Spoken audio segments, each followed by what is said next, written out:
मौन की गूंज। शहर ऋषिगंज। समय रात के 11 बजे।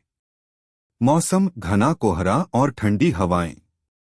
ऋषिगंज एक पुराना पहाड़ी शहर, जहां रातें जल्दी उतर आती थीं और हवाएं अक्सर किसी अनकहे रहस्य की गवाही देती थीं। इसी शहर में एसीपी अनिकेत वर्मा को एक रहस्यमयी केस की सूचना मिली।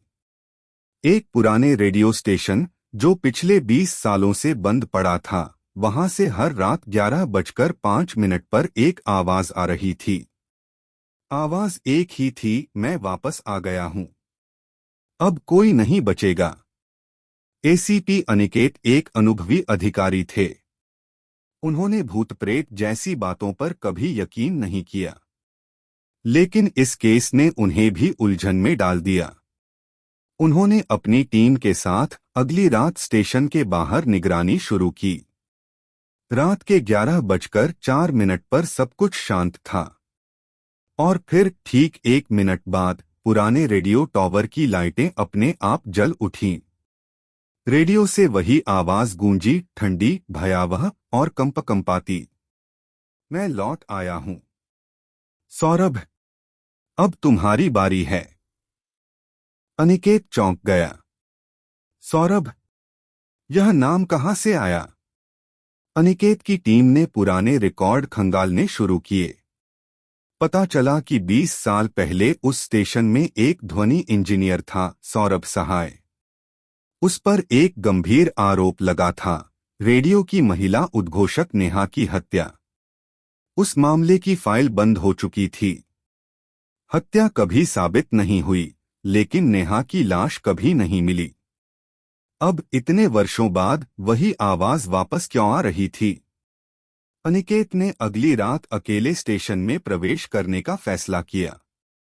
उसके पास एक कैमरा, रिकॉर्डर और एक छोटी टॉर्च थी। जैसे ही वह अंदर पहुंचा, सब दरवाजे अपने आप बंद हो गए। रेडियो कक्ष की दीवारों पर खून से लिखा था, "इट सच जिंदा है। आवाजें कभी मरती नहीं।" अनिकेत का दिल तेज धड़कने लगा। तभी स्पीकर से नेहा की आखिरी रिकॉर्डिंग बजने लगी, "अगर मैं कभी वापस ना आऊं तो जान लेना। सौरभ ने मुझे मारा है।" अनिकेत जैसे जैसे अंदर बढ़ा, कमरे में एक अजीब सी ठंडक भर गई। एक पुरानी टेप मशीन अपने आप चल पड़ी। उसमें एक नई टेप थी, गवाही। टेप में सौरभ की आवाज थी, जो कबूल कर रहा था कि उसने नेहा को प्यार में ठुकराने पर क्रोध में मार दिया और लाश स्टेशन के ही पुराने रिकॉर्ड रूम में छुपा दी। अनिकेत ने अगले ही दिन उस कमरे की खुदाई करवाई और वहां से नेहा की कंकाल जैसी लाश मिली। सौरभ अब जीवित नहीं था, लेकिन उसका गुनाह अब उजागर हो चुका था। रेडियो स्टेशन की लाइटें अब कभी नहीं जलीं। लेकिन लोग कहते हैं, हर साल 15 जून की रात, जिस रात नेहा मारी गई थी, वहां से वही आवाज गूंजती है। अब मेरा सच सबको पता चल गया। मैं अब चैन से सो सकती हूँ।